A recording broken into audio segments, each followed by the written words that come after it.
Hey there, let's do this crew. So as you can see, my lawnmower has a bit of a gangster lean to it. I'm going to have to go ahead and fix that. I'm going to show you an easy way to find a leak in any tire. You want some soapy water. You want to go ahead and fill up your tires to the recommended max PSI because you want the air to be forced out through the bubbles, and it's going to make a hissing sound or you're going to see the bubbles coming out. So this is the front tire, and I'm not sure if there's a leak in this one. I was just checking it because it was low. I don't hear any hissing. So I'm going to go ahead and go to the back tire. Same thing. I'm just going to pour the soapy water on there. And here you'll be able to hear the hiss.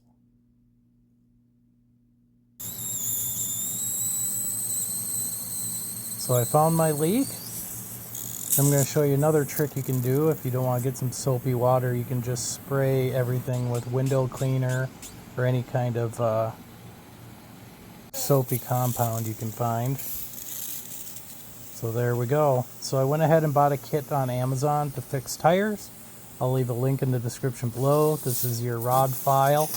You want to push and pull that in there. You want a clean hole to put your little tar strip in that comes with the kit. And as you can see, I have my Sky Zone wristband on because, you know, playing with the kids, I don't have a lot of time when I get home. A lot of my videos, you do notice I have a Sky Zone wristband on. So you want to go ahead and put that strip through your needle, dab it in the goop that comes with the kit so it slides in easy, holds it in place. And you want to hurry up, pull the rod out, push the tar in. You want to leave about an inch out. You're going to cut off the excess, but you do want some coming out of the tire tread. And then there's a notch on the bottom of that rod that just comes right off the tar. And then you want to cut it down to just below the tread.